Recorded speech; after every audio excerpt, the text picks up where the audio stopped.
ये MP BJP में TV खोलो, ये एक दिन मैं जरूर रखी, मैंने टीवी पे देखा उदयलाल जी आज ना कांग्रेस छोड़ के बीजेपी में आ रहे, उस दिन मैं टीवी खोला नहीं, दिल्ली तक फोन लड़का दिया, मैंने कहा ये नहीं होना चाहिए।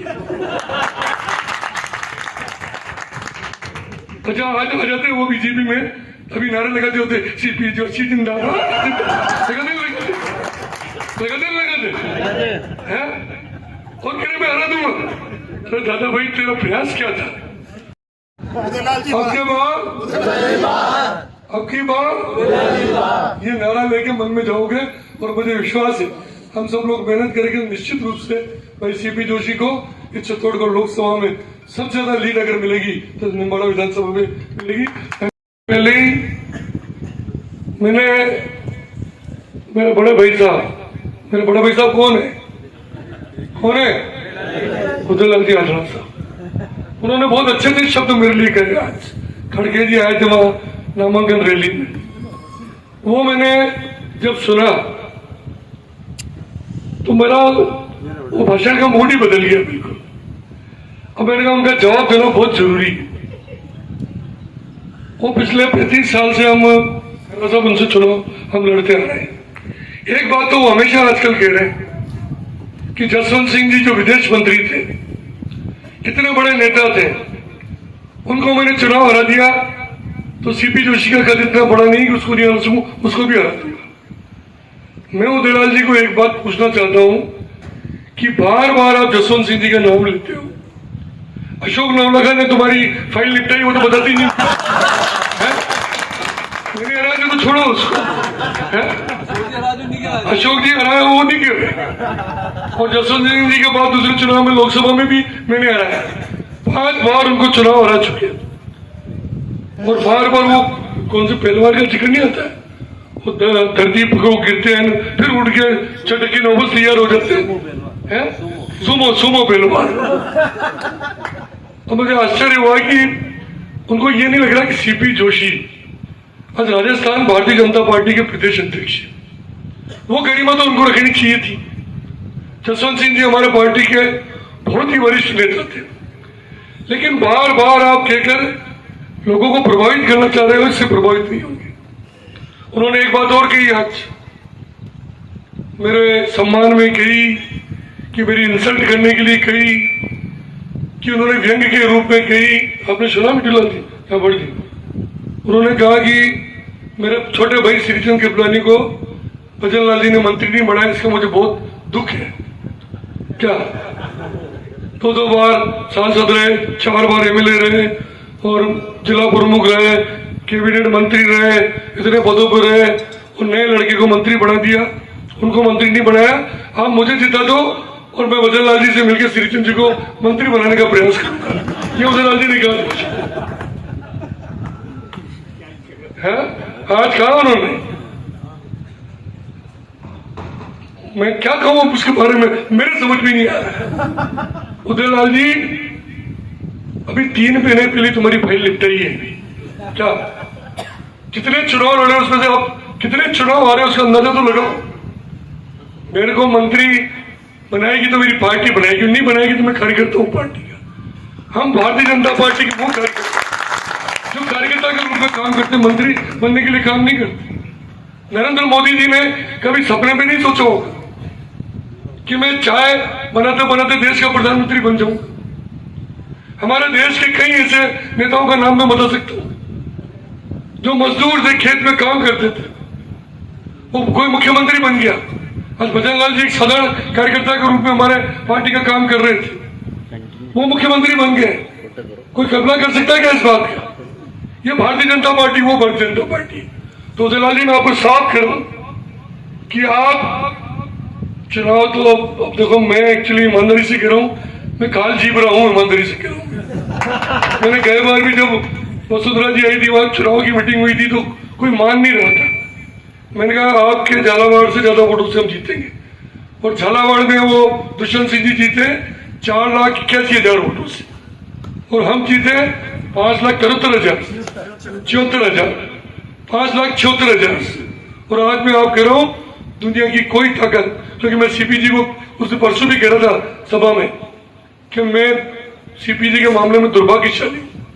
दुर्भाग्यशाली क्योंकि मेरे मन में एक संकल्प था कि किसी तरह से उदयलाल जी को एक बार हरो तो अपना धंधे पे लगे, काम पे लगे, अपना बहुत काम है और ठिकाने लगा भी दिया। आप लोगों ने मेहनत की, कार्यकर्ताओं ने मेहनत की, चुनाव जीत भी गए, लेकिन तो पहलवान वापस नहीं रुके लगे क्या। तो वो सीपी जी के भाग्य में लिखा था, घर बेचने का काम उनके भाग्य में लिखा, मेरे भाग्य में नहीं लिखा था। और भरोसा नहीं है, फिर लड़ने हैं 25 साल की उम्र में, उदयलाल जी को ठिकाना नहीं है। लेकिन उदयलाल जी, अब मैं आपको साफ कह रहा हूं, इस जन्म में तो आप कभी चुनाव नहीं जीत सकते हो, मेरा चैलेंज है। पूरे जन्म भगवान करेगा आपकी उम्र लंबी हो, आप 150 साल तक जियो और 25 बार और हारो, कोई दिक्कत नहीं है।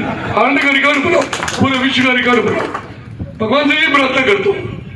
लेकिन इस तरह की टोंट में, मजाक में किसी के लिए कुछ भी कह देना, ये उनकी आदत में शुमार है।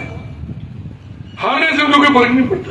शायद आपको पता नहीं है, मिट्टू लाल जी जो कह रहे थे ना, मिट्टू लाल जी ने नाम नहीं लिया, लेकिन हमारे पार्टी में मैं तो टीवी देखने की घबरेगा, आजकल टीवी नहीं देखता हूँ।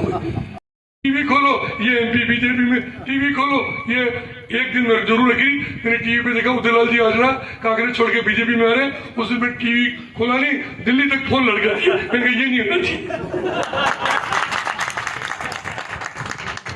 अच्छा आज आ जाते वो बीजेपी में, अभी नारे लगाते होते सीपी जोशी जिंदाबाद,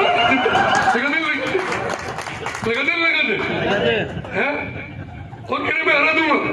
अरे दादा भाई, तेरा प्रयास क्या था, तुम कोशिश क्या कर रहे थे? तुम तो कोशिश, तुम्हें पता था कि हालत बहुत खराब है। ये तो इन्होंने बहुत कोशिश की, जड़ाव जी का आप लड़ लो, मुनि लड़ू, और राज सिंह जलाओ का आप लड़ो, और मैं मरी नहीं लड़ू। फिर उन्होंने क्या, बद्रीलाल जी वो अपने डेयरी वाले, उनको कहा आप लड़ लो, और ऐसा बहुत था तो जो हारू ऐसा खड़ा कर चुके, मुनि लड़ू। 18-20 हो गया, उसका टांगे का मैं नहीं लड़ू। और उन्होंने एक स्टेटमेंट दिया, उन्होंने क्या स्टेटमेंट दिया कि कोई भी जवान भी कांग्रेस से लड़ेगा आपके, मैं नहीं लड़ूंगा, ये स्टेटमेंट है प्रेस कॉन्फ्रेंस में उन्होंने कहा। अब खड़गे साहब ने कहा कि उदयलाल जी पार्टी की इज्जत बचा लो यार, जमाने तुम्हारी बचे नहीं बचे अलग बात है, पार्टी की इज्जत बचा लो, एक बार लड़ लो यार, कोई तैयारी नहीं हुआ। वो तो मैं बता रहा हूँ, कोई अनुशासन में ला रहा हूँ, उनको तो चलिए भाषण पूरा थोड़ी हो गया। तो खड़गे साहब ने कहा नहीं, लड़ना ही छोड़ेगा। अब बताओ, उदयलाल जी से पूछो कि आप मंत्री कैसे बने।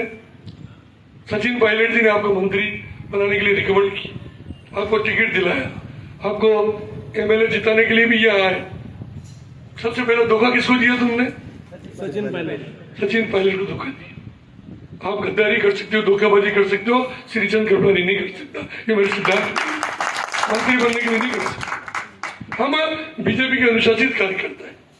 हमारी पार्टी में चाहे भैरव सिंह जी, क्योंकि हमने तो भैरव सिंह जी शेखावत साहब यहाँ से, जाबर जी को पता है एमएलए रहे यहाँ से, भैरव सिंह जी शेखावत साहब एमएलए रहे, हम तो उनके चेले हैं।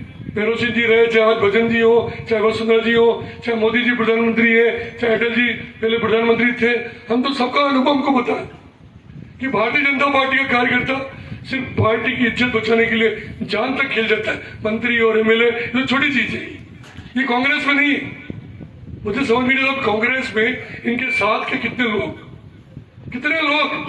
जो अभी 3 महीने पहले हमको गालियां बक रहे थे बीजेपी को, और आज सब बीजेपी में आ गए। हमने स्वागत किया। मैं तो लोगों को कहता हूँ जो कांग्रेस में अच्छे लोग, मैं नहीं कह रहा कांग्रेस में सब कोई बुरे हैं, अच्छे लोग भी हैं, अच्छे लोगों को बीजेपी ले रही है, और जो छठे हुए वो सब हमारी जगह, वो बचे हुए रह गए उसमें। और ये लोकसभा चुनाव के बाद मैं आपको कह रहा हूँ, क्योंकि उदयलाल जी बार बार एक बात और कहते हैं कि ये बीजेपी वाले मोदी जी बार बार नारे लगा रहे, अब की बार 400 पार, अब की बार 400 पार। ये बिल्कुल झूठ बोल रहे, बीजेपी का माहौल बनाने के लिए लड़ रहे। तो मैंने कहा माहौल बनाने के लिए हम 400 पार कह रहे हैं ना, तो आप भी माहौल बनाओ, कह दो अब की बार कांग्रेस 500 पार करो ना, तुम्हें माहौल बनाओ, कौन रोक रहे? दादा भाई तुम्हारी तो अब की बार 50 पार ही नहीं हो रही है, तुम नारे क्या लगोगे? तुम 40 पार हो जाए तो मुझे कितने, ये 20-25 भी अटक जाएंगे, वो भी दक्षिण भारत से कुछ सीटें आ जाए तो। और राजस्थान में 26 की 26 सीटें हम जीतेंगे, 25 नहीं 26, एक बाकी डोरा की विधानसभा भी है ना, 26 कमल खेलेंगे। मैं झूठ थोड़ी बोलता हूँ, इतना भी नहीं होगी जैसा कोई आंकड़ा भूल जाऊं मैं। 25 कमल के फूल लोकसभा के और बाकी डोहरे की विधानसभा 26 ही सीटों पर कांग्रेस वाल। और मेरा तो मन में देखो झाबर जी बटूला जी आपको बताऊं जिला विस्तारक जी कि पूरे लोकसभा में कहीं चुनाव नहीं है, ये चुनाव हमको निम्बाड़ा छोटी सकती जो मनोज जी गलत कह रहा हूं मैं शाम जी, ये चुनाव लोकसभा का यही है। बाकी तो मैं समझ रहा हूँ जी घूम फिर के वापस नहीं आने लास्ट में कहीं जाएंगे भी नहीं कि आप निम्बाड़ा में कोशिश करो थोड़ा घना वोट आ जाए। लेकिन मैं आज कह रहा हूं अब डबल इंजन की सरकार बन गई, अब डबल इंजन की सरकार है और लोगों को भी पता है कि सीपी जोशी राजस्थान में सबसे ज्यादा वोटों से जीतेंगे, इसको कोई दुनिया की ताकत रोक नहीं सकती। लेकिन मेरे मन में एक संकल्प है कि राजस्थान में सीपी जोशी सबसे ज्यादा वोटों से जीते, लेकिन इस चित्तौड़ लोकसभा में सबसे ज्यादा वोटों से उदयलाल जी हारना चाहिए, ये मेरा मन का संकल्प। ये प्रयास हमको करना है और इस प्रयास को करने के लिए हम आज सब इकट्ठे हुए। अभी तो बहुत काम करना है, लेकिन मेरा कार्यकर्ता बंधु आपसे ही निवेदन है। अशोक जी ने पार्टी के कार्यक्रम आपको बताया, भाई मिट्टू लाल जी ने पोलिंग कैसे करानी है, किस तरह अपने को उसके पहले प्रचार करना है, उसकी जानकारी आपको दी है ना। हमारे पास कार्यकर्ताओं की फौज है, कार्यकर्ताओं की कमी नहीं है और अब डरने की भी जरूरत नहीं है। इन्होंने बहुत कर लिया जो करना था, अब तो समझ गए ना, कोई टेंशन मत बोलो तुम, खाली लोकसभा चुनाव निपटने दो। फिर वैसे तो मैं जहां तक समझता हूँ उदयलाल जी ये रिकॉर्ड कर लेना, मेरा भाई साहब मेरे बहुत समझदार है, इस चुनाव के बाद शायद लड़ेंगे नहीं वो, मुझे जहां तक उम्मीद है। पर भरोसा नहीं, घर के साथ 5 साल अध्यक्ष हो रहे जाए उसके बाद तभी तो फिर भी एक आध मिल गया, वो उम्मीदवार भी नहीं मिलने। अब की बात देख लेना, लोकसभा चुनाव होंगे ना, कांग्रेस वालों को 10 उम्मीदवार 15 उम्मीदवार मिलेगी नहीं, राजस्थान में 15 सीटें तो वैसे ही लड़ने के लोग थे। ये हालत होने वाली कांग्रेस की, पूरे देश में ये हालत हो रही कांग्रेस की। क्यों हो रही है कि भारतीय जनता पार्टी एक सिद्धांत पे चलने वाली पार्टी। मैं राम मंदिर के बारे में, धारा 370 के बारे में, 3 तलाक के बारे में, सीएए के बारे में, मोदी जी ने जो विकास किए, चाहे शौचालय बनाए हो, चाहे उन्होंने किसान सम्मान निधि दी हो, दुनिया भर के 4 लेन बनाए हो, इन सब के बारे में आपको बात नहीं, क्योंकि सब आप रोज सुन रहे हो, आप समझ रहे हो। लेकिन मेरी आपसे हाथ जोड़ के विनती, जो भी विकास है, हालांकि तो आप लोगों ने मुझे चुनाव में कहा था कि विकास की बात नहीं करेंगे, कहा था नहीं, कहा था मेरे को, क्या कहा था मेरे को लेकिन मैं आज आपको कह रहा हूं कि आपके विकास में, आपकी सेवा में आने वाले 4.25 साल श्रीचंद कप्तानी कभी नहीं रखेगा। खाली मेरी इज्जत इसी में कि चित्तौड़गढ़ लोकसभा क्षेत्र में सबसे ज्यादा लीड विधानसभा से। आज उदयलाल जी मुझे आश्चर्य हो, बेटे यहाँ पर पूछो इनसे कितने करोड़ खा गए वैसे? अरे यार तुम मूर्ख है, 100 करोड़ बच्चों जैसी बातें कर रहा है। हाँ वो सही कह रहा है, 200 करोड़ 200 करोड़ पर ज्यादा खाते। 1.5 लाख तो कांग्रेस वालों के लिए, बीजेपी वालों के लिए 2.5 लाख थी, किसी को नहीं छोड़ा उन्होंने। हर क्षेत्र में, हर डिपार्टमेंट में मंत्रियां मारना भ्रष्टाचार की। क्या आज उस बात का जवाब है उनके पास? बीजेपी के कार्यकर्ता झंडा लगावे, बीजेपी के कार्यकर्ता पोलिंग पे बैठने की बात करें, उसकी हत्या हो जाती है। बीजेपी का कार्यकर्ता सीपीजी के लोकसभा चुनाव में गए बार हमारा पार्टी का जाबर जी, एक कार्यकर्ता केसरलाल के गांव में पोलिंग में बैठ गया, बुलडोजर लेके उसके सुबह उसके मकान पर बुलडोजर घुमा के चूरा चूर कर दिया उसका मकान। इतने अत्याचार सहन करेंगे अपन? करेंगे क्या? करेंगे क्या? उसका इलाज क्या है? उसका इलाज है वोट। हमारे यहाँ 19 तारीख को वोट होंगे, उस वोट में कांग्रेस का इलाज हम करेंगे। 26 तारीख को सेकंड तौर पे 26 तारीख को हम वोट डालेंगे और डलवाएंगे। और मेरी आपसे हाथ जोड़ के विनती है, आज समय बहुत कम रहेगा, 4 तारीख होगी, 20 दिन भी नहीं है अपने पास। उदयलाल जी बना देंगे, कि खड़गे साहब बना देंगे, कि राहुल गांधी बना देंगे, कि शरद पवार जी बना देंगे, कि ममता बनर्जी बना देंगे? कौन बनाएगा? तो ऐसे व्यक्ति के लिए भी अपनी तोड़ेंगे क्या? इसलिए मेरी आपसे हाथ जोड़ के विनती कि थोड़ा दिन मेहनत करो। और आज हमारे जो नेताओं ने आपको अपनी बात रखी है उस बात को अपने दिमाग में फिट करके भारतीय जनता पार्टी किस तरह मजबूत हो, हमारा संगठन इस बार रिकॉर्ड तोड़ मतों से जीतेंगे तो बड़े अच्छे वोटों से कोई दिक्कत नहीं। लेकिन मैं चाह रहा हूँ निम्बाड़ा में लीड, क्योंकि उदयलाल जी बार बार जो व्यंग्य कस रहे हैं ना, इस बात का व्यंग्य कस रहे हैं कि वो ये बात तो कहते नहीं चुनाव हार गया, कि अशोक जी ने भी मेरे को हरा दिया, मैं 5-5, 6-6 बार चुनाव हार गया, वो बात नहीं करते। वो तो किसानों की बात कर रहे हैं। किसानों की समस्याओं को मैं लोकसभा में उठाऊंगा। उदयलाल जी, मैं आपसे पूछना चाह रहा हूँ, पहले आप सांसद रहे, कितने महीने रहे? 13 महीने। 13 महीने में 13 सवाल भी उन्होंने उठाए क्या लोकसभा में आज तक? इस अफीम की जो बात कर रहे हैं, अफीम के बारे में एक शब्द भी कभी बोले क्या? 4 साल को 2.0 मांग रहा था, 50,000 पट्टा कट्टे पड़ा, 50,000 पट्टे कट्टे कांग्रेस की राज। और उससे बड़ी चीज, ये जो धारा 29 का जो कानून है, किसने बनाया है? राजीव गांधी ने। राजीव गांधी ने धारा 29 का कानून बनाया, ये बीजेपी ने नहीं बनाया। और आज उस कानून को हटाने के तुमने 50 साल तक जिसकी चिंता नहीं की, और आज लोगों को आप भ्रम फैलाकर लोगों से वोट लेने के लिए ऐसी बातें कर रहे हो, इससे कोई फर्क नहीं पड़ेगा। अब की बार 400 बार एक नारा और लगा, अब की बार 400 बार नहीं, एक नारा और लगा, अब की बार, अब